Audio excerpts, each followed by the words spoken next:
undangan bagi orang Indonesia untuk membaca keindonesiaan di masa lalunya. Ya. Bukan untuk masa lalu itu sendiri, tapi membaca keindonesiaan atau kejawaan di masa lalu itu untuk dengan visi menjangka masa depan. Inscribing the future. Ya.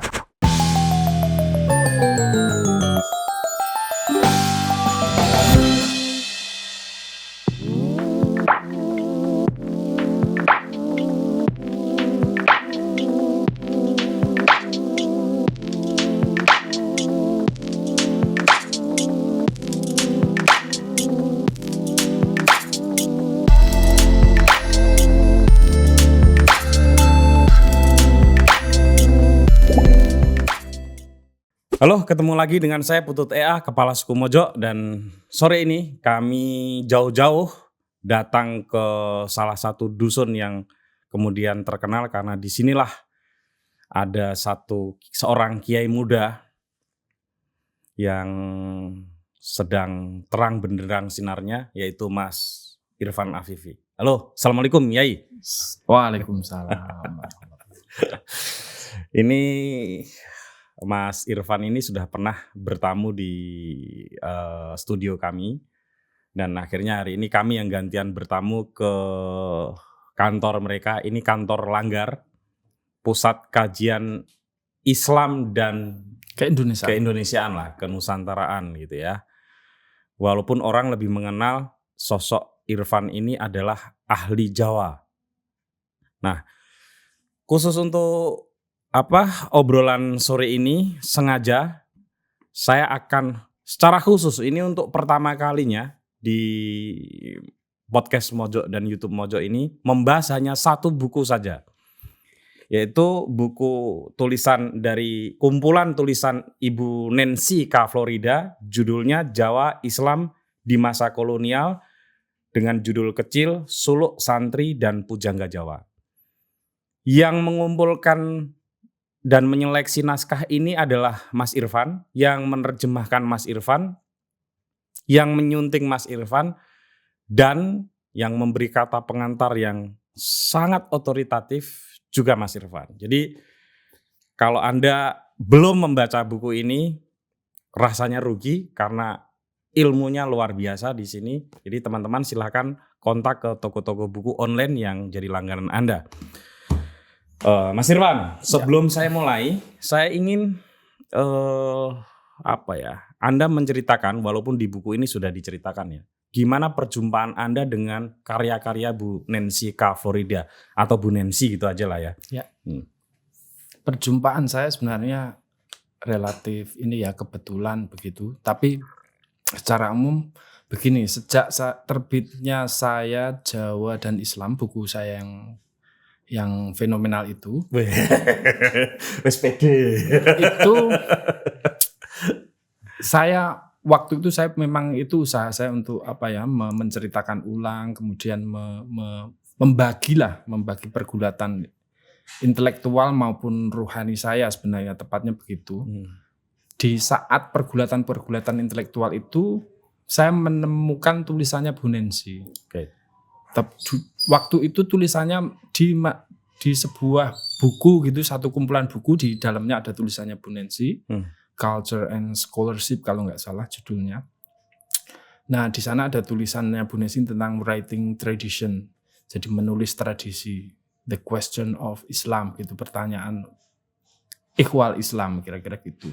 Nah di sana itu saya tersentak gitu, dan sekaligus kayak semacam ada jawaban dari jawaban yang saya tunggu-tunggu lama sejak pergulatan intelektual saya, kira-kira gitu. Di sana kira-kira dari pertemuan itulah, dengan tulisan itulah kemudian itu membuka lanskap besar gitulah, lanskap besar terkait hubungan antara Islam dan kejawaan tepatnya sebenarnya.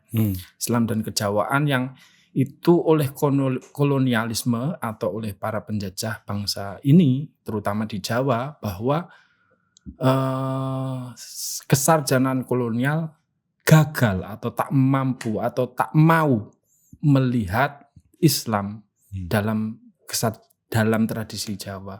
Dia selalu gagal melihat signifikansi Islam dalam proses penubuhan ajarannya dalam masyarakat Jawa. Nah dari titik itulah akhirnya saya kemudian mencari tulisan-tulisannya Bu Nancy yang lain gitulah kira-kira. Itu dari sekian yang saya daftar itu ada sekitar 7 tulisan mungkin ya. 7 tulisan. Selain karya yang luar biasa yang Inscribing the Future ya.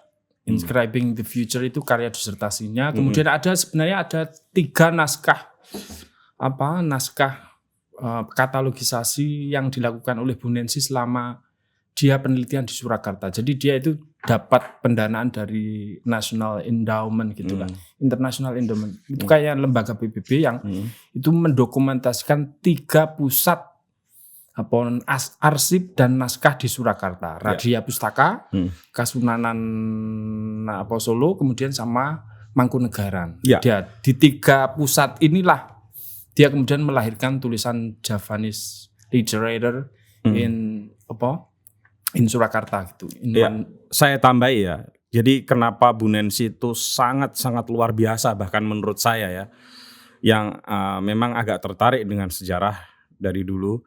Karena ini pernah melakukan pekerjaan yang disebut hampir gila. Pekerjaan gila dalam tanda kutip. Karena hampir 3/4 juta halaman manuskrip itu sudah dibaca dan didokumentasikan dengan total halaman yang ditangani khusus oleh Bu Nancy ini 700.000 halaman, lebih dari 5.500 judul dalam 2.200 jilid atau volume di 3 pusat pustaka itu tadi. Yang itu nanti berikutnya akan jadi buku yang sampai hari ini belum diterjemahkan. Ini rencananya jadi sudah buku, jadi bukan buku. hanya manuskrip saja ya? Sudah jadi buku. Saya sudah punya tapi belum tapi buku yang ada disimpan di perpustakaan saja. Bukan, buku yang sudah diterbitkan di luar negeri berbahasa Inggris. Yang itu sekaligus katalog juga sekaligus penjelasan seluruh manuskrip yang ada di 3 pusat. 2.200 jilid ini sudah semua. Sudah. Luar biasa. Akhirnya. Jadi itu sudah difilmkan, cuma kemudian dia menjadi semacam buku panduan untuk mengakses 3 pusat tadi. Jadi 3 buku ini 3 jilid. Oke. Saya sebenarnya sudah punya begitu dengan cara yang agak sedikit ajaib begitu dan mungkin suatu saat ada yang mau menerjemahkan, saya pikir itu akan sangat berguna. Nah, di luar itu ada banyak tulisan-tulisannya yang tersebar di buku maupun di jurnal-jurnal internasional, kira-kira gitu ya. Dari tulisan-tulisan itu kemudian saya cari cari lewat pencarian daring gitu, lewat Google, kadang-kadang lewat pakai password istri saya yang ngajar di Brawijaya gitu, Universitas Brawijaya gitu. Akhirnya hanya ketemu 3 dari 7 tulisannya. Akhirnya sisanya pokoknya saya terjemahkan dulu karena ini banyak membantu pergulatan intelektual saya terjemahkan ya pelan-pelan dari sejak mulai tahun 2014 mungkin hingga baru selesai tahun 2019 gitu, kira-kira gitu. Nah, di belakang hari setelah buku saya Jawa dan Islam itu terbit gitu, akhirnya seorang peneliti dari Amerika juga, Mbak Verena Mayer itu datang ke Langgar gitu. Dari sana dia awalnya wawancara lah soal disertasinya gitu, tapi belakangan kita sangat akrab, kayak kita merasa cocok begitu. Bahkan dia sempat dalam sebuah pertemuan yang sangat intim ngomong saya begitu, saya itu ibaratnya muridnya Mas Irfan. Waduh. Mas Irfan itu saya anggap sebagai Imam Ghazali dan saya seorang muridnya, kira-kira gitu. Nggak tahu ini berlebihan atau enggak ya. Tapi kira-kira saya dengar begitu. Terus akhirnya dari situlah saya kemudian akhirnya meminta tulisan-tulisan yang tersebar dari Bu Nancy, dan kebetulan dia juga kenal Bu Nancy. Akhirnya saya meminta filenya gitu dan akhirnya saya terjemahkan. Nah, ada yang peristiwa yang lebih menarik lagi. Jadi setelah waktu-waktu itu Mbak Verena Mayer ini kebetulan disuruh ngisi di sebuah seminar internasional di Jerusalem, yang kemudian mengundang di dalamnya ada Mbak Verena Mayer, ada Bu Nancy K. Florida, yang itu akhirnya dia minta izin kepada saya dan kemudian saya dikasih buku saya Jawa dan Islam, saya akan bawa ke seminar di Jerusalem dan darinya saya akan kasihkan ke Bu Nancy, kira-kira gitu. Dan akhirnya dari sanalah buku saya sampai ke Bu Nancy, dan Di belakang hari kemudian Bu Nancy menyatakan, dahsyat ini buku ini. Ini saya tidak pernah menemui orang Indonesia yang bergelut sedalam ini. Dan dari situlah saya mendapatkan kontak emailnya, begitu akhirnya kita sering kontak-kontakan. Nah, setelah selesai seluruh terjemahan saya, akhirnya saya pasrahkan seluruhnya ke Bu Nancy Florida, dan dia langsung sangat gembira karena memang dari sejak awal Bu Nancy membayangkan apa yang ditulisnya sejak tahun 70-an sampai tahun 2019-an itu memang ditujukan tulisan-tulisan itu bagi orang-orang Indonesia. Dan dia semacam tulisan-tulisan itu sebentuk undangan lah kira-kira ya. Undangan bagi orang Indonesia untuk membaca keindonesiaan di masa lalunya. Ya. Bukan untuk masa lalu itu sendiri, tapi membaca keindonesiaan atau kejawaan di masa lalu itu untuk dengan visi menjangka masa depan. Inscribing the future. Ya, begitu. Jadi karena masa lalu itu ya sudah mati, masa lalu itu. Tapi kalau dia bisa dibaca lagi, kemudian kalau istilah pakai dia itu dirasakan lagi dari sebuah proses pengalaman itu, dia akan bisa menjadi dia akan bisa menelurkan jawaban-jawaban yang berguna untuk masa depan keindonesiaan, kejawaan. Dan saya pikir bangsa ini sebenarnya begitu. Nah, itu cerita saya terkait ini. Mas Irfan, dalam pemahaman saya yang pendek tentang sejarah Jawa dan kolonialisme yang akan banyak kita bicarakan ini, apa sebetulnya yang membedakan Bu Nancy ini dengan para sejarawan Barat dalam memandang Jawa, hubungan Jawa dengan Islam?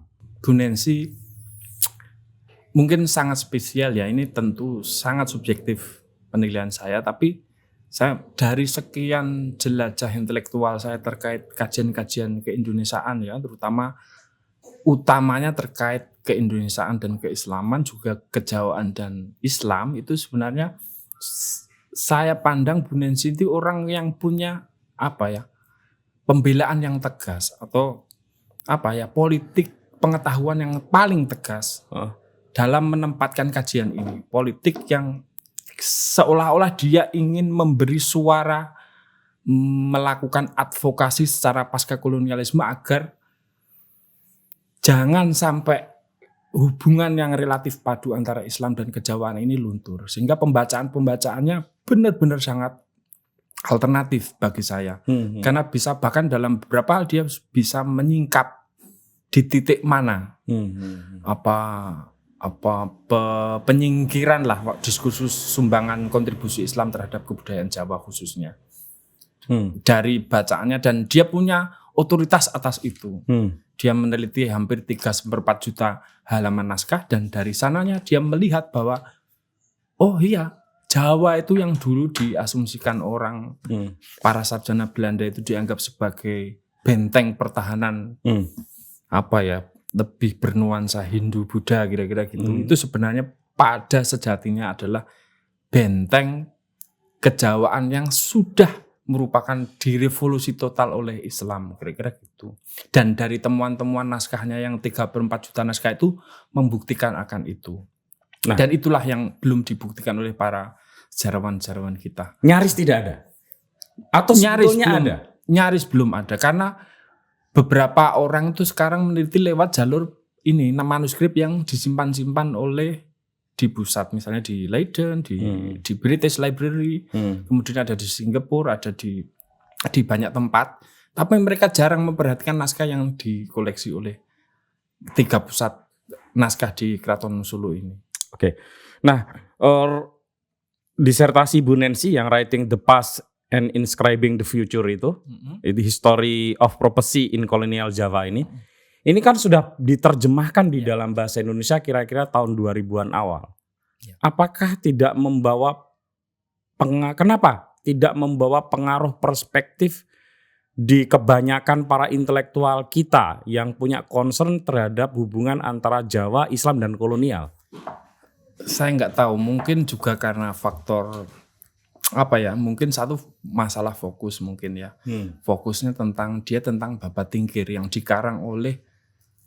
diasumsikan dikarang oleh PB6, yang orang yang di masa pasca Perang Diponegoro dibuang ke di Ambon kalau nggak salah, dibuang ke Ambon. Itu makanya fokusnya tentang Joko Tingkir, bagaimana pembacaan alternatif tentang Joko Tingkir ya.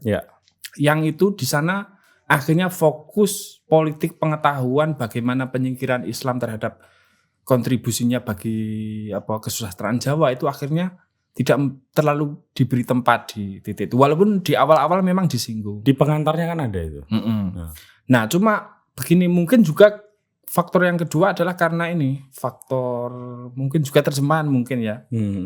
Kurang bisa memberi ruh begitu terkait disertasi itu begitu.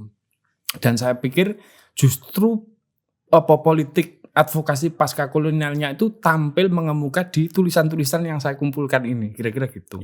Dan ini memang belum pernah diterbitkan di Indonesia satu. Kedua, kalau kita mencarinya di luar negeri dia tulisan yang terpisah-pisah. Sehingga saya kumpulkan, kemudian saya edit dalam satu buku.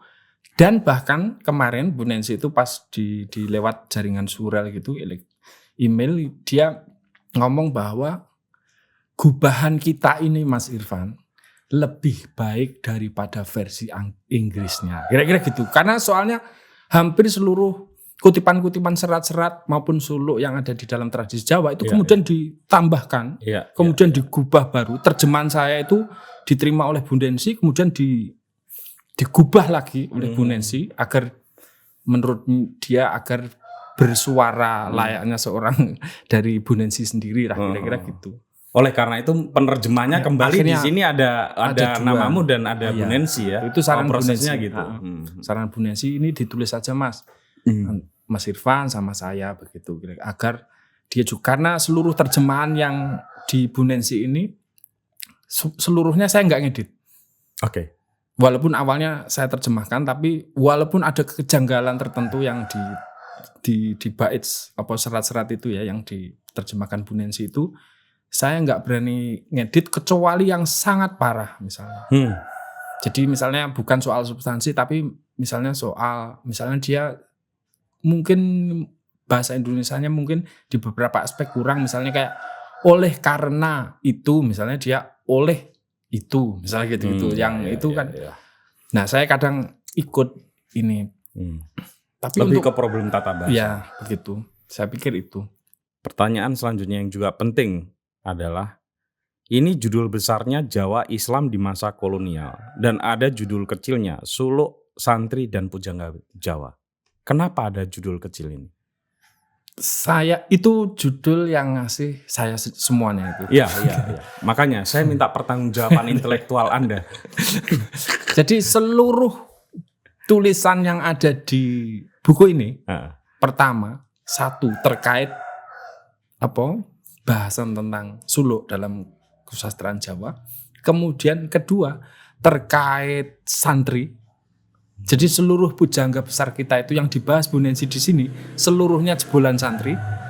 Ketiga, dia seorang pujangga dan makanya tokoh-tokoh di sini ada Ronggo Sasmito, Ronggo Warsito, Yosodipuro 1, 2, seluruhnya itu produk pesantren dan itu yang ingin ditekankan Bu Nancy untuk menyangkal khayalan ngelindur para sarjana, para filolog kolonial yang berusaha membayangkan bahwa kesusastraan suluk itu adalah terpisah dari Islam. Dan bahkan di beberapa bagian misalnya kayak saya membaca misalnya Bijot itu masih mengasalkan kata suluk itu dari kata uluk. Itu di Javan. Uluk itu terbang. Naik, suara meninggi katanya dia. Padahal ini suluk itu jelas itu dari istilah tasawuf begitu, dan memang sengaja oleh para wali itu kata suluk ini dipakai sebagai sebuah genre tembang dalam mocopat gitu. Makanya kalau kita memaknai suluk itu semacam perjalanan ruhani seorang salik gitu ya. Itu sejak dari dia lahir sampai dia meninggal kembali kepada Tuhan. Makanya dulu konsep sufisme Jawa itu terkait sangkan paraning dumadi. Dan itu bisa diproses dan direpresentasikan dalam tembang Jawa suluk, Jadi suluk itu makanya nanti penamaan genre tembang mocopat. Betul. itu ya juga menceritakan perjalanan itu. Dari mulai Dandang Gulo yang masih dalam kandungan, Mas Kumambang di kandungan, nanti Mijil keluar jadi anak muda Sinom gitu. Kemudian Kinanti harus disertai panduan oleh yang lebih tua begitu. Akhirnya nanti Asmorodono jatuh cinta, Gambuh begitu. Nikah, kemudian Dandang Gulo merasakan pahit manis getir kehidupan, terus mulai muncak ke Durmo. Kalau dia sudah menepis egonya dalam sebuah kawah candra di muka pernikahan, dia akan bisa mendermakan dirinya karena egotismenya sudah pupus dari proses. Diakhiri oleh Megatruh. Diakhiri oleh Megatruh, dipegat ruhnya dan dipocong pucung, kira-kira gitu. Itu skema besar yang memang sesuai pandangan dunia Sufisme yang memang sudah dipeluk orang Jawa. Tapi sorry saya potong. Proses itu menurut Anda otak-atik Gathok atau memang begitu? Saya mengutip beberapa. Karena saya hanya pernah dengar ini dari almarhum Profesor Damarjati Supajar. Coba cek misalnya saya kemarin lihat di Suluk Sontrang itu. Nah. Lire Suluk iku lire Suluk iko iku sesindenaning para wali. Oke. Itu kutipan di Suluk Sontrang yang mungkin baru saya yang mengungkapkannya bahwa sesungguhnya aku seneng loh nih anak kiai pede ini. Bahwa suluk itu sebenarnya adalah tetembangan yang dulu diajarkan oleh para wali songo. Itu satu. Kedua, makanya dulu atribusi atas tembang-tembang Mocopat seluruhnya diatribusikan ke para wali. Dan beberapa para sesepuh kita itu masih menghafal itu kok. Benar. Jadi kalau itu benar. Misalnya Dandang Gulo ini dari Sunan siapa? Terus kemudian Sinom itu karya siapa? Misalnya Durmo itu karya misalnya Sunan Bonang dan lain sebagainya. Artinya ini ada proses yang ditinggalkan kepada kita, warisan yang di dalam nama Jawa istilahnya ngilmu. Yang itu sebenarnya ada proses mengajari suluk kita, perjalanan diri kita menuju kepada Tuhan. Dan proses suluk itu adalah proses keilmuan, ngilmu itu kelakone kanthi laku. Apa maksudnya laku di sini? Suluk sebenarnya begitu. Okay. Dari proses olah ruhani di sepanjang perjalanan kita dari sejak kecil, dari sejak bayi menuju kepada Tuhan. Okay. Maka itu panggilan saya kepada Irfan di sore ini, Kiai, itu juga jangan disalah tafsirkan dia bukan, tidak saya sebut misalnya dengan ustadz gitu. Karena ya Kiai itu dalam terminologi Jawa itu punya kekhasan tersendiri lah. Dan bahkan tidak harus manusia. Ya kan? Ya, Kiai Kebo kan ya kewan. Saya ingin menambahkan kata Kiai sebenarnya.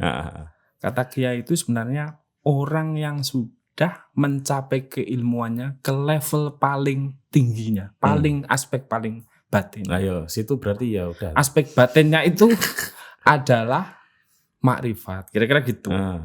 Makanya orang-orang yang sudah sampai makrifat itu biasanya menimbulkan keramat atau karomah, begitu kira-kira. Nah, ketika orang mencapai pada pengetahuan yang paling batin dari keilmuan Sufisme Jawa yang sudah masuk ke dalam Jawa itu, akhirnya orang bisa memunculkan keramat. Makanya orang yang sudah pengetahuannya pada kearifan, makrifat dari kata makrifat dan arif, kearifan, dia akan sudah sampai akan menimbulkan keramat. Kira-kira kita. Yang jelas kalau menurut saya, Kiai itu identik dengan dua hal.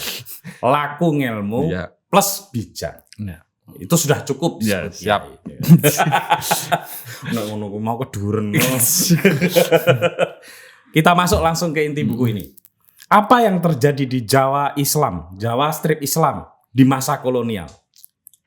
Apa yang terjadi di masa Jawa Islam di masa kolonial? Yang terjadi adalah sebuah politik pengetahuan dan sekaligus politik kebudayaan yang berusaha mengeksklusi Islam dari penubuhannya di dalam keraton Jawa, kira-kira gitu. Nanti prosesnya panjang dan itu lewat politik saya katakan yang umum-umum dulu. Satu proses pembentukan Javanologi pertama setelah pasca perang Diponegoro. Kedua, politik tanam paksa yang membelah keterbelahan pengkutupan masyarakat kita sehingga menjadi santri abangan priayi. Ketiga, kemudian politik pengetahuan sejak munculnya politik etis. politik etis yang itu nanti akan memutus mata rantai sistem pandangan dunia tradisional Islam Jawa ke struktur pengetahuan berepistem modernisme Barat, kira-kira gitu. Nah, itu mereka kemudian dengan by design, saya membayangkannya begitu, nanti ada faktor lain yang tidak didesain, tapi secara umum politik pengetahuannya by design agar mereka bisa lepas dari trauma yang menggetarkan penjajah terkait pemberontakan Diponegoro yang maha dahsyat itu. Saya potong ya. Karena waktu saya unggah buku ini dan saya beri sedikit keterangan gitu, ada beberapa netizen yang agak memprotes. Kenapa sih harus mengagung-agungkan perang Jawa atau perang Diponegoro itu? Karena toh di Bali juga ada perlawanan yang luar biasa, di Aceh ada perlawanan yang luar biasa. Saya tidak berarti menyepelekan atau meminggirkan aspek perlawanan dari suku-suku yang lain. Tetapi faktual dalam histori itu adalah perang Jawa atau perang Diponegoro yang berlangsung kurang lebih 5 tahun itu memakan korban, dari sisi korban saja sudah luar biasa. Mungkin baru kali itu tentara company lah ya, kalau tentara kolonial itu 15.000 lebih meninggal dunia. Di orang Jawa sendiri ada 200.000. 200.000 di tahun segitu untuk sebuah perang meninggal dunia itu luar biasa. Belum ongkos-ongkos yang lain. Misalnya jelas-jelas yang paling sering adalah menguras keuangan kerajaan Belanda. Sampai hampir bangkrut bahkan. Dan bukan itu yang paling penting, yaitu membawa implikasi kepada proses politik selanjutnya, proses ekonomi politik selanjutnya. Bisa dijelaskan implikasinya itu? Ya, saya ingin menambahkan dulu. Satu, perang Jawa itu dulu jangan membayangkan Jawa seperti hari ini yang penduduknya sudah padat. Betul. Jawa yang di sini maksudnya adalah penduduk Pulau Jawa itu mungkin hanya sekitar 8 jutaan di waktu-waktu itu. Secara keseluruhan. Ya. Artinya belum padat. Artinya kalau kita ngomong tadi 215.000 orang meninggal. Itu dahsyat. Kedua, hampir kalau catatannya Peter Carey itu hampir sepertiga lahan pertanian di Pulau Jawa ini rusak gara-gara perang. Kira-kira gitu. Artinya itu dampak besar. Kedua, aspek politik. Kalau kita mau jujur ya, misalnya saya ingin kaitkan dengan peristiwa 65. 65 itu kita antar bangsa itu saling membunuh, saling bunuh-bunuhan. Itu gara-gara apa? Menurut saya, analisis saya adalah karena politik pecah belah. Belanda yang dulu berusaha memisahkan aspek Islam dari tubuh masyarakat Jawa. Akhirnya muncul varian Islam yang saling menegasi, sesama Islam yang saling menegasi. Antara abangan, priai, dan santri.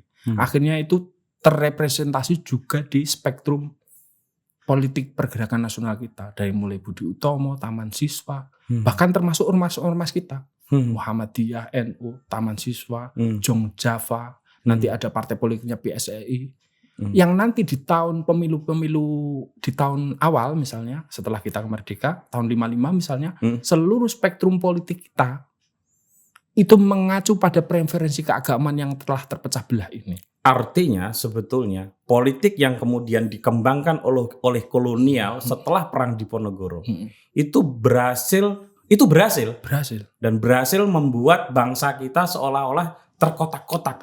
Dan dari garis itulah seluruh politik di wilayah Nusantara ini kemudian mengacu. Dan bahkan itu menurut saya sampai pada Orde Baru itu masih. Iya, benar kan? Benar. Begitu. Jadi kenapa misalnya satu, saya bukan ingin menonjolkan Jawa. Ya. Dan saya juga tidak ingin menonjolkan keislaman di dalam tubuh Jawa. Maksud saya begini, saya ngomong kenapa subjeknya Islam dan Jawa itu satu. Saya ingin mengatakan bahwa saya ingin mengajak orang untuk jujur kepada sejarah kita. Jangan ditutupi dulu. Kita gali dulu aspek ini.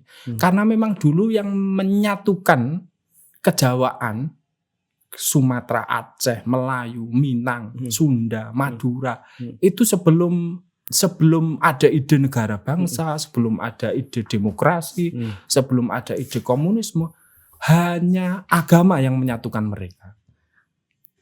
Sistem pandangan dunia yang mengganti itu, makanya dulu kalau Mas Putut masih ingat misalnya, kalau orang Melayu itu keluar Islam, dia dianggap sudah nggak Melayu. Orang Sunda juga begitu. Jadi kayak identitas agama tertentu itu menyatu dengan suku tertentu. Bahkan dalam kasus Jawa, saya bisa menyebut dulu orang Jawa itu menyebut wong Jawa kuwi wong selam, wong yang sudah sunat, orang yang sudah Muslim sebenarnya. Cuma belakangan karena pusat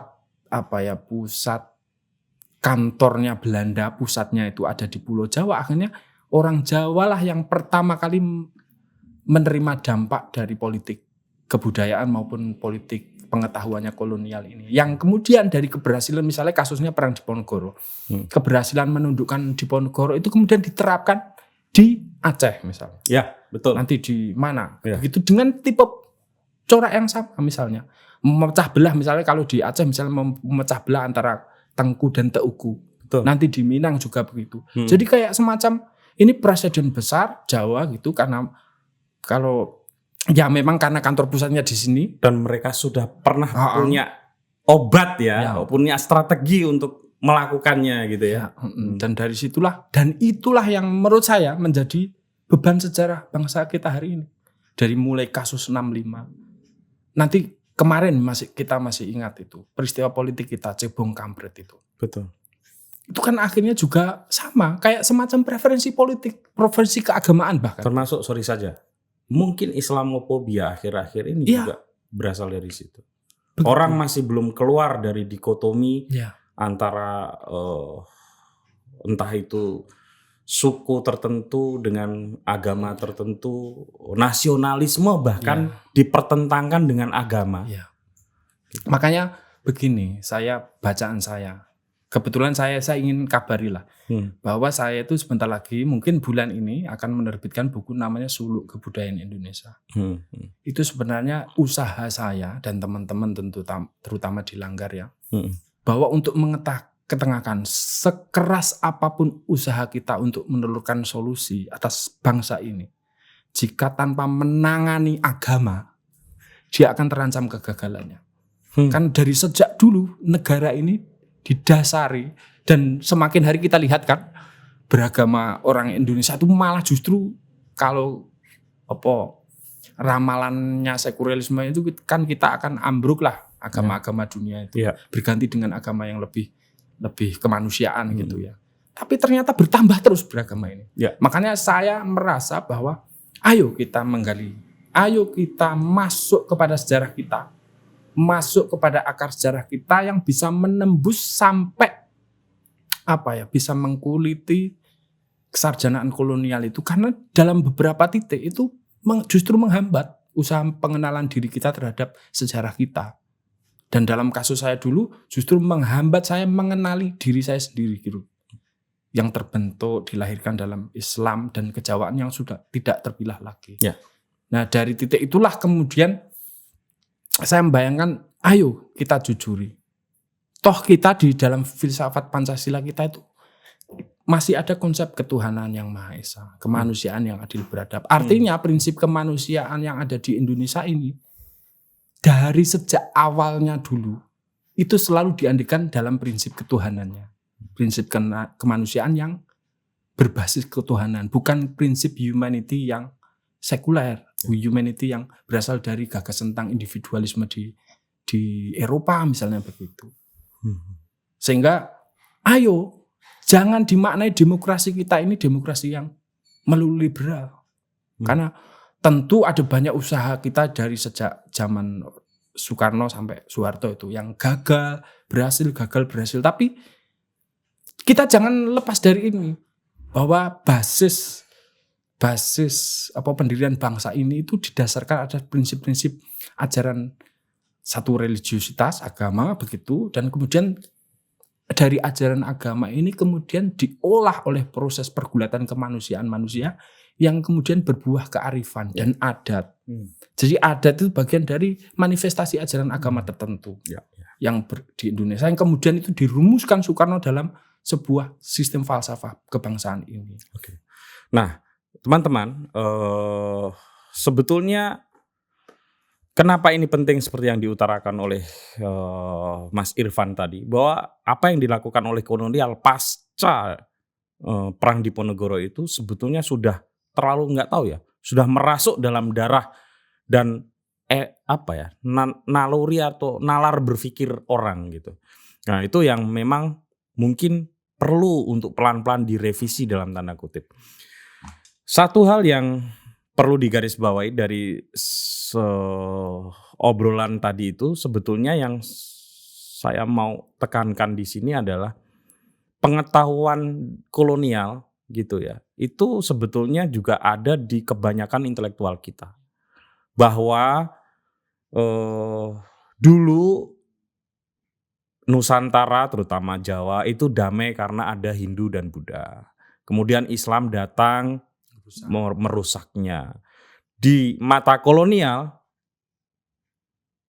Jawa itu pembangkang, pemberontak, suka perang karena mengenal Islam. Seandainya tidak, itu akan mudah berteman. Walaupun definisi berteman di sini maksudnya dijajah. Iya kan? Gimana tuh, Mas Irfan? Nah, begini. Jadi dulu ada narasi yang relatif sampai hari ini mungkin masih bertahan. Jadi kira-kira dulu ada di bukunya Theodore Bijou itu kan Literature of Java itu 1, 2, 3. Saya punya itu 3 jilid. Itu membayangkan Jawa itu sebagai jadi masa puncak kesusastraan Jawa itu ada di zaman Majapahit. Kira-kira gitu. Walaupun mereka belum sama sekali menemukan teks Majapahit waktu itu. Yang disebut puncak adalah itu ya. Kira-kira pembayangannya itu Majapahit dengan sastra yang Adiluhur, kakawinnya, kakawin, terus Adiparwa, Kidung, kira-kira gitu. Terus kemudian masa Islam terinterupsi oleh kedatangan Islam, akhirnya merosot secara kesusastraan. Nah, di abad 18-19 muncullah para pujangga Jawa dari mulai Yosodipuro I sampai Ronggo Warsito, Pujangga Panutup. Itu kemudian membangkitkan dalam narasi kolonial ini berusaha membangkitkan sastra-sastra Hindu. Misalnya dari Kakawin Bratayuda yang dulu di Majapahit diterjemahkan jadi Serat Bratayuda. Misalnya Kakawin Ramayana diterjemahkan jadi Serat Ramayana, kira-kira gitu. Tapi itu benar kan? Iya, benar. Itu benar. Benar. Iya. Tapi kebetulan mereka setelah itu kemudian menyangka Renaissance ini berhasil kira-kira membangkitkan nalar Hindunya kira-kira. Setelah mereka membaca, meneliti, loh ini kok tafsirnya sudah Islam semua ini. Bingung. Misalnya itu persentasenya kecil sekali. Iya kan? Iya. Misalnya ini yang khusus karya Hindu saja ya. Kayak khusus karya bertema Hindu sebenarnya ya. Sebenarnya bukan karya Hindu tapi karya bertema Hindu. Itu kemudian mereka teliti misalnya gini, saya contohkan misalnya ramalan Jonggo Joyoboyo. Itu kaulnya Joyoboyo dulu yang kemudian kitab Musarar gitu.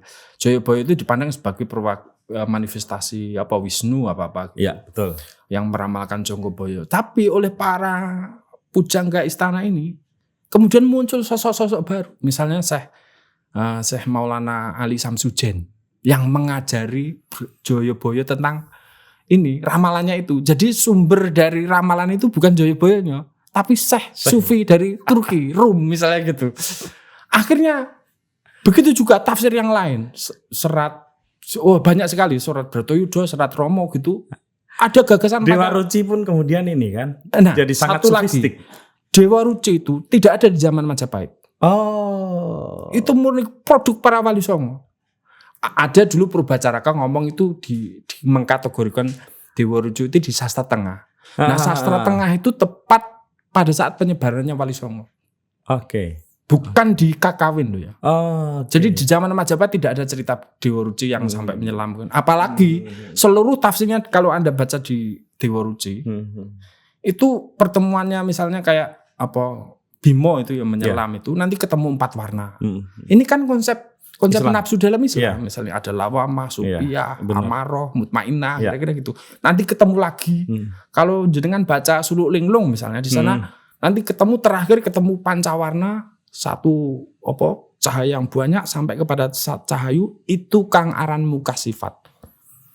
Istilahnya Suluk Linglung itu. Apa disebutnya adalah mukasyafa. Pertemuan dengan istilah itu diserap ke dalam Jawa dan kemudian untuk menggambarkan pertemuannya Bima dengan Dewa Ruci. Dewa Ruci itu Bima yang kecil dengan dirinya sendiri. Man arafa nafsahu faqad arafa rabbahu. Siapa yang mengenal dirinya di dasar kediriannya itu sebenarnya adalah realitas yang bisa menjangkau yang hak, yang tunggal. Makanya Bimo di akhir dari kisah itu adalah menemui orang yang mirip dirinya sendiri. Begitu. Tadi kira-kira begitulah ininya. Dan akhirnya sastra yang di zaman Pujangga Ranggawarsita dan sampai Yuswadipuro sampai Ranggawarsita akhirnya ini interupsi nih. Akhirnya mereka tinggalkan ini. Jadi renesan kesusastraan Jawa yang berusaha membangkitkan Hindu segera setelah diumumkan sebagai masa padahal itu proyek kolonial juga kan? Iya, proyek kolonial juga. Karena mereka kecelek gitu.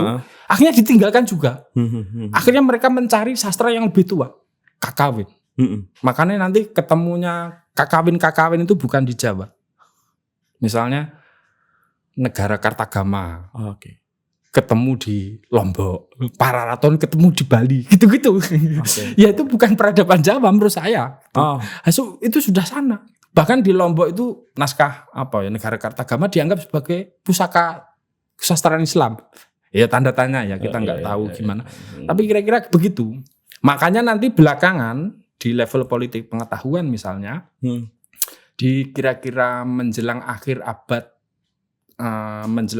menjelang awal abad 20 itu kemudian mulai di tradisi kesajanaan kolonial itu kemudian mempublish karya-karyanya. Misalnya Brandes terkait Pararaton, negara Kartagama gitu. Yang muncul belakangan. Akhirnya para priai kita yang sudah tunduk itu, yang sudah kalah itu, kemudian diminta untuk membatinkan temuan-temuannya kolonial inilah kira-kira. Yang kemudian dia tidak, ternyata budaya saya itu enggak Islam toh. Budaya Jawa itu ternyata ada di Majapahit yang sebenarnya dulu sudah banyak dilupakan oleh orang Jawa. Tapi sebetulnya di masa Majapahit itu kan kita nggak bisa elakkan bahwa Majapahit itu memang satu pencapaian peradaban yang tinggi. Tanpa kontribusi Islam atau dengan kontribusi Islam? Ya tentu ada yang sangat ekstrim membaca sebagai Kesultanan Islam, tapi saya nggak sampai situlah. Tapi memang sebenarnya tanpa agama apapun, begitulah kira-kira. Orang Jawa itu kan sebenarnya peradabannya besar. Bagaimanapun. Makanya dulu kalau Islam masuk itu taruhannya besar. Sing numbali itu dari sejak dulu, dari mulai Syekh Subakir sejak awal-awal pengislaman di mungkin masih zamannya Medang Kemulan itu. Itu sudah ditumbali oleh para wali yang dulu yang diceritakan oleh di Paramoyogonya Ranggawarsita misalnya. Ditumbali Syekh Subakir, nanti ada lagi Syekh Maulana Samsudin di zaman Brawijaya, kemudian ada, jadi wali-wali ini bergenerasi sampai Islam bisa diterima di tanah Jawa. Tapi ingin saya katakan lagi, saya potong karena kan nanti akan ada hal yang berbeda terkait dulu pernah geger di jagat intelektual kita gara-gara Gajah Mada dianggap Islam. Dengan Gajah Mada. Kalau saya kita nggak usah masuk ke situ ya. Kita nggak usah masuk ke situ. Pertanyaan selanjutnya yang saya perlu klarifikasi di sini atau pertajam adalah Islam di orang Jawa itu identik dengan itu tadi suluk misalnya. Dengan pencarian Tuhan, pemahaman terhadap diri dan hubungannya dengan Tuhan dan lain-lain sampai sebegitu subtil. Tapi kenapa kemudian ditakuti? Karena seolah-olah punya kendali, punya roh untuk membangkang. Padahal salik, suluk itu identik dengan jagat batin diri. Tidak terhubung dengan hal-hal yang terkait ekonomi dan politik. Kenapa itu kemudian menakutkan bagi kolonial?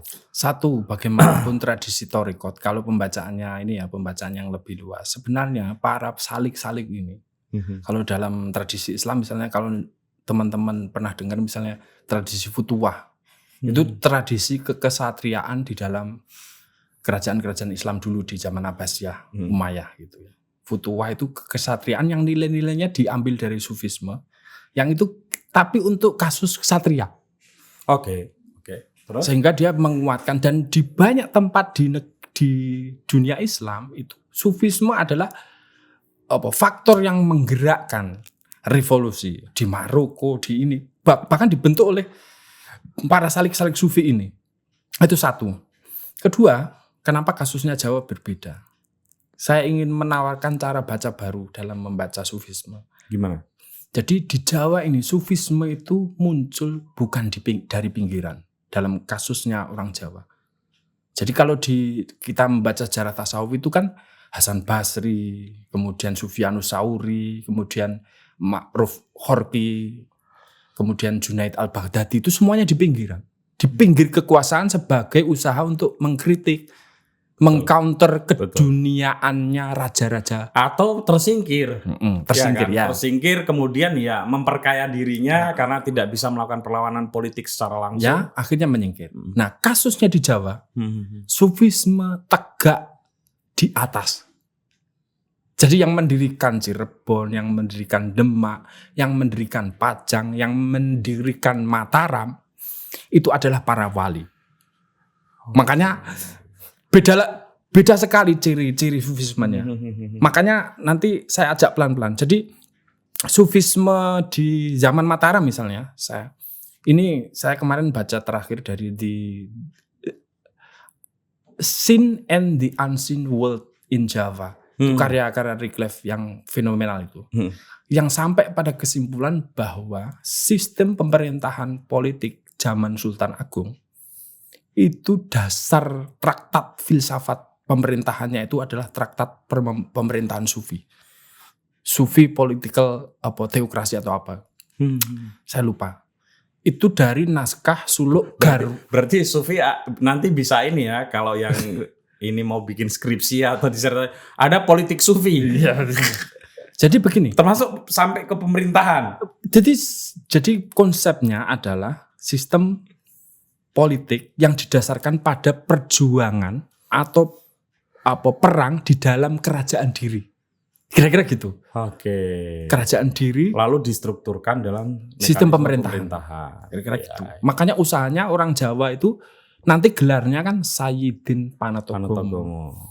Senopati ing Algo. Maksudnya senopatinya dalam sebuah peperangan itu apa? Peperangan di dalam keraton diri, menaklukkan hawa nafsunya. Kalau dia menang, dia akan bisa jadi Sayyidin Panatogomo, Khalifatullah. Jadi insan kamil. Perjuangan suluk untuk menaklukkan hawa nafsu itu akhirnya memuncak kepada sistem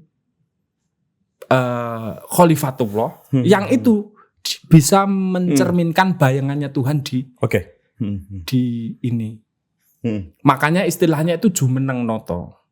Walaupun rajanya itu duduk, kalau penobatan tahta itu duduk, tapi dia harus jumeneng sebagai diri. Simbolnya kalau di Jogja itu tugu golong giling, yang itu simbolnya alif.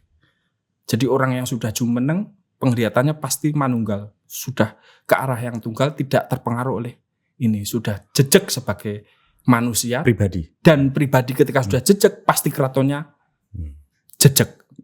Rakyatnya pasti makmur, kira-kira gitu. Oke. Nah, ini ada 6 bab atau 6 tulisan sebetulnya yang dikumpulkan oleh Mas Irfan ini. Saya baca supaya teman-teman yang belum beli bukunya ada gambaran. Yang pertama, menulis tradisi di masa kolonial Jawa, pertanyaan terkait Islam. Yang kedua, membaca yang tak terbaca dalam kesusastraan Jawa tradisional. Yang ketiga, Bedoyo Katwang, sebuah terjemahan Kidung Kanjeng Ratu Kidul.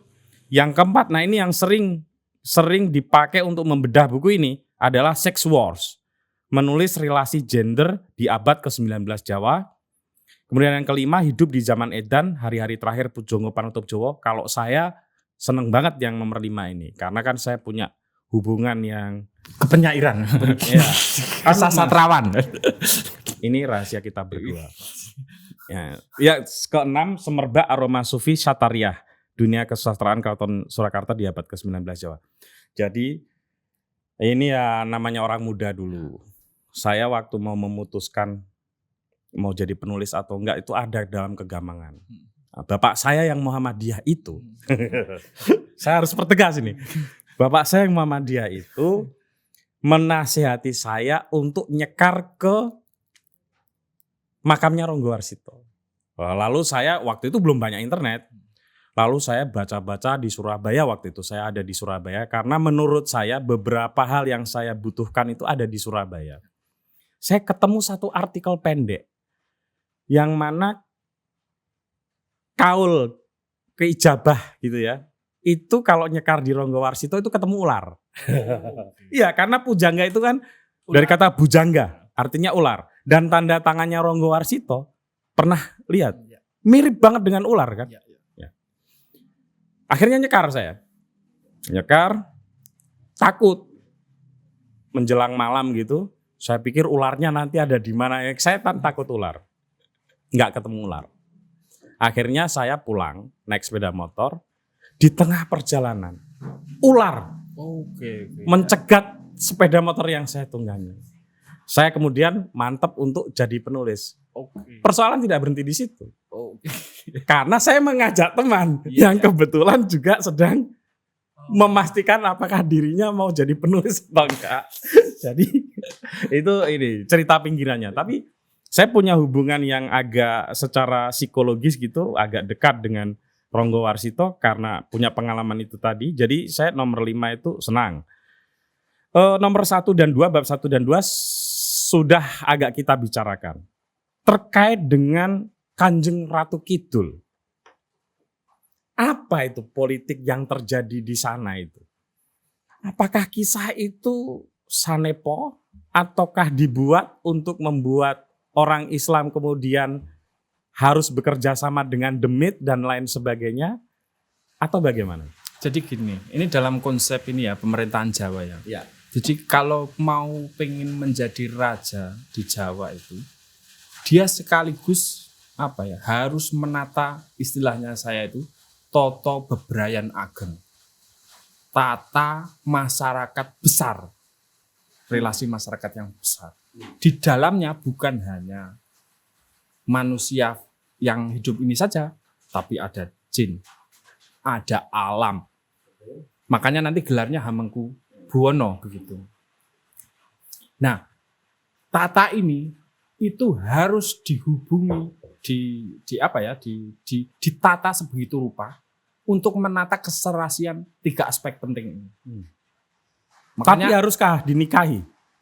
Itu pasemon kalau itu. Nah, pasemon. Makanya pasemon apa yang pasemonnya sebenarnya begini. Tapi pasemon itu hidup dalam kepercayaan orang Jawa. Ya. Begini, kita yang hari ini untuk baik yang menerima teori itu maupun tidak, yang paling baik mengatakannya pasemon. Bahwa dia mungkin real, nyata, ya. Saya misalnya meyakini seperti itu. Anda meyakini Ratu Kidul ada? Ya, ada. Oke. Dan Anda yakin raja-raja kita, kita berhubungan, Mataram, saya ini menikah dengan Ratu Kidul? Berhubungan dengannya, tidak semuanya menikah. Berarti tidak semua ada yang menikah dengan Ratu Kidul? Ya. Anda percaya dengan itu? Ya. Oke. Menikah, satu itu ya. Menikah karena dulu itu istilah menikah itu juga kabur. Ya, tapi dalam kitab ini kan jelas rentetannya. Enggak, maksudnya gini. Untuk kita, kalau kita menikahi orang manusia kan lewat prosesi, ada pernikahan, ada ijab kaul. Kalau sama jin gimana? Kan tertarik lah menikah karo jin. Ya tentu kan prosesnya lain, gitulah. Artinya, tapi deskripsinya mereka ini jelas. Mereka tinggal di dalam keraton bawah tanah, dan kemudian mereka sebenarnya ada di babat tanah Jawa itu terakhir. Kanjeng Ratu Kidul itu mengajarkan tata ilmu pemerintahan untuk memimpin bangsa jin maupun bangsa manusia, kira-kira gitu ya. Nah, yang pasemon yang disampaikan sebenarnya adalah bahwa Raja Jawa harus memperhatikan ini. dia mengambil spirit keilmuan pemerintahan untuk menaklukkan dimensi yang tak terkendali dari masyarakat Jawa. Ini ngomong Ratu Kidul langsung udan ya. Terus. Begitu kira-kira. Makanya simbolisasinya pemerintahan. Sistem pemerintahan diajarkan ilmu. Di babat Tanjawi ada. Kedua, tapi harus ingat, setelah dia berhubungan intim dengan Panembahan Senopati terutama, berhubungan intim dengan Ratu Kidul, akhirnya dia keluar ke pinggir seberang pantai begitu, dan darinya dia ditemui oleh Sunan Kalijogo.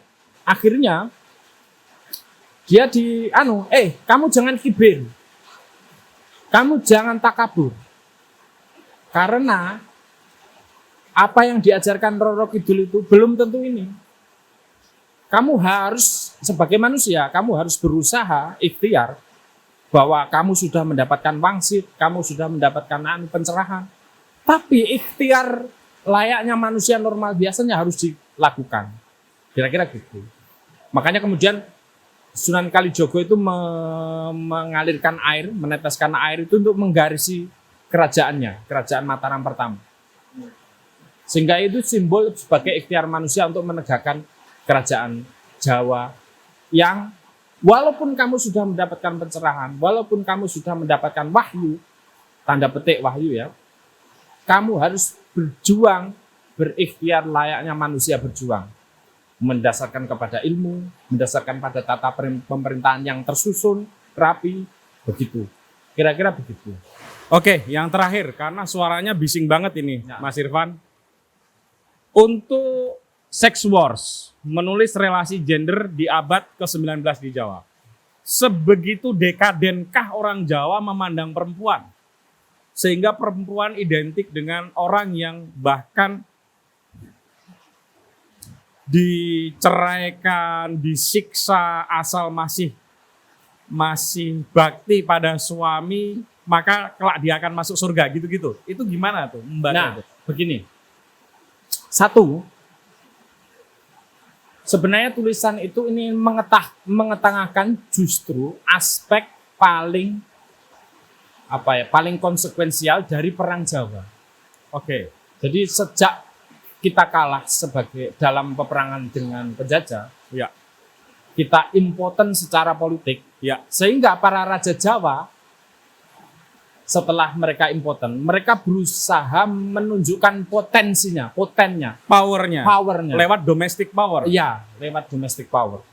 Sehingga kalau dalam kasus bukunya Bu Nancy itu kemudian muncullah sastra-sastra yang terkait pengajaran perempuan yang semakin marak dan semakin misoginis. Artinya di titik ini Bu Nancy mau mengkritik bahwa ini pengetahuan-pengetahuan seperti itu bukan pengetahuan Islam Jawa nih. Iya. Di titik itu, makanya nanti dia memunculkan sosok yang merupakan antitesis atas tradisi patriarki ini. Betul.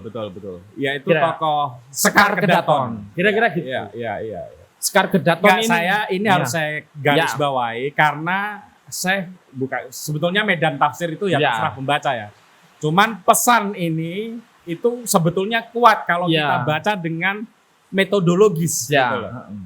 Nah, jadi aspek misalnya Sekar Kedaton itu yang melawan PB9 gitu, yang gagal ditaklukkan oleh PB9 itu, justru karena spirit Islam Jawa. Kira-kira gitu. Seorang intelektual, seorang pelaku, sufi, pelaku. Bahkan tiap malam dia pergi ke Mekah lewat sebuah perjalanan ruhani gitu. Kalau pulang subuh gitu yang ada duri menancap, duri dari Padang Arafah. Iya, begitu. Tapi ngomong-ngomong itu kalau Anda sebagai orang Jawa dan menggeluti sufisme juga percaya gitu-gitu nggak? Sebelum saya menjawab itu pertanyaan saya, Anda menganggap sholat itu sebagai mi'rajnya orang mukmin itu metafora atau beneran? Sholat sebagai mi'rajnya. Ya, soko tiangnya. Mi'raj itu pendakian. Isra Mi'raj itu. Naik ke langit. Saya nggak sampai situ ya. Makanya. Wangel pertanyaanku. Saya bukan kiai. Enggak, ini menutup yang serius ini. Perjumpaan rohani, perjalanan rohani itu karena kita tidak dikenalkan keilmuan berbasis Islam yang sampai kepada level hakikat. Menurut saya itu membuat kita menganggap fenomena-fenomena itu sebagai semata metafor dalam pengertian yang kasarnya. Metafor bahasa itu. Oke. Padahal orang dulu itu ilmunya seperti itu. Yakin. Enggak, karena gini, ini saya agak serius. Kita sering tidak konsisten di dalam membaca satu fenomena. Misalnya gini Mas, dulu kan ada banyak kiai ya, orang-orang sepuh yang kita hormati tidak sholat Jumat, karena sholat Jumatnya masuk kamar, kemudian sholatnya ada di Mekah. Dulu itu tidak dianggap aneh. Sekarang mulai dianggap aneh karena kemudian mempertanyakan, loh jam sholatnya kan beda. Padahal kalau mau konsisten dengan cara pikir seperti itu, cara bernalar ya, mestinya ruang dan waktu sudah diringkus dong. Artinya tidak ada lagi waktu, sehingga tidak boleh diterjemahkan lagi atau tidak bisa disematkan lagi kategori-kategori yang terkait dengan ruang dan waktu. Kalau mau konsisten, orang Jumatannya di sini, sampainya di Mekah kan, kalau kita mau alurnya konsisten, berarti dia sudah menaklukkan ruang dan waktu. Sehingga waktu, perbedaan jam antara sini dengan Mekah tidak boleh dipertanyakan lagi, karena sudah ditaklukkan waktunya. Gitu loh, ya, maksud saya begitu. Ya. Misalnya cara pandang dunia kita terhadap fenomena mimpi misalnya. Kita kan kalau baca Freud misalnya, Sigmund Freud gitu, itu ya bunga tidur semata. Oke, misalnya gitu ya. Tapi orang-orang Jawa punya struktur pandangan dunia yang lain, bahkan di Muslim juga punya struktur pandangan dunia yang lain. Benar. Atas mimpi misalnya. Itu perjumpaan rohani misalnya. Misalnya di alam khayal ya. Alam khoyal sebenarnya tepatnya. Alam khoyal itu setara dengan alam barzah. Sebenarnya kita itu bisa mengakses itu.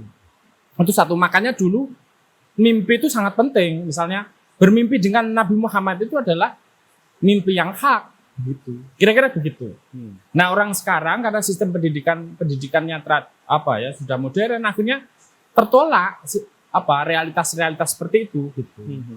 Itu satu ya.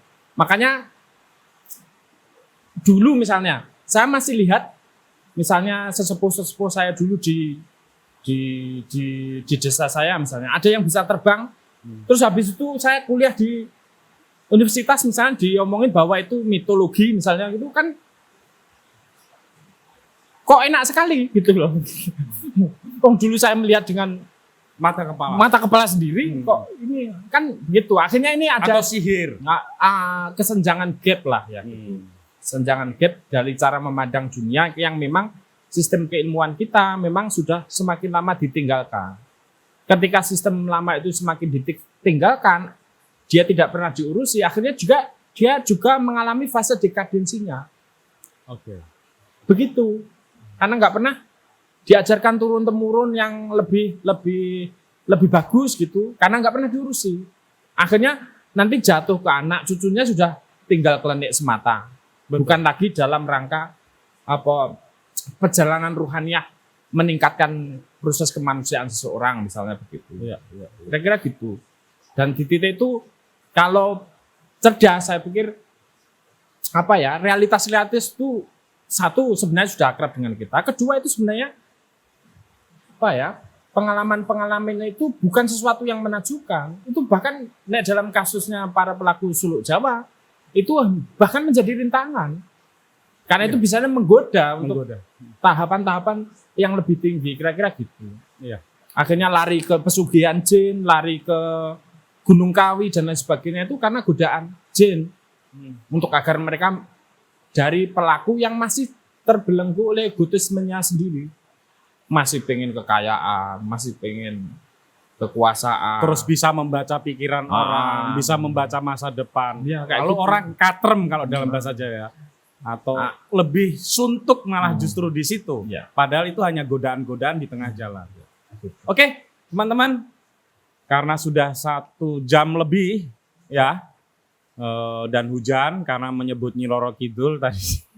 Enggak, bercanda saja.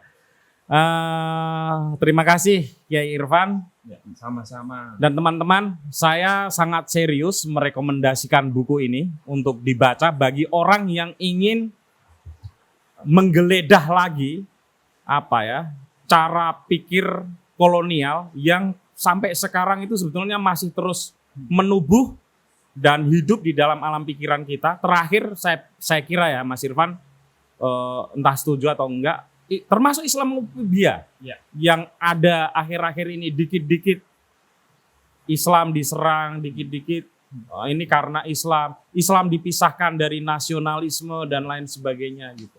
Itu agak menyedihkan menurut saya. Nah, tapi itu bukan berarti tidak ada akarnya. Itu yang paling penting. Lewat buku ini sebetulnya kita tahu genealogi pengetahuan yang manifest di diri kita ini sebetulnya sudah lama terjadi dan terus hidup. Dan seperti ajakan Mas Irfan, kalau itu tidak segera kita elaborasi bersama, kita kritisi bersama, kita baca bersama, akan punya konsekuensi yang agak parah ke depan. Begitu ya? Ada tambahan? Yes, saya tuh membayangkan kayak Sunan Kalijogo itu. Dulu Sunan Kalijogo itu, dulu Masjid Demak itu kan kalau diarahkan kiblat geser terus. Diarahkan ke kiblat geser terus. Di Babat Tingkir itu diceritakan. Ya. Akhirnya Sunan Kalijogo jadi besar gitu, diraih Ka'bah, kemudian Masjid Demak gitu, akhirnya ditarik kedua-duanya. Begitu. Dihadap-hadapkan. Akhirnya bisa lurus kiblatnya. Apa artinya? Ada dialog antara kita sebagai orang Jawa, kemudian Islam. Bagaimanapun Islam itu adalah tafsir tentang Islam.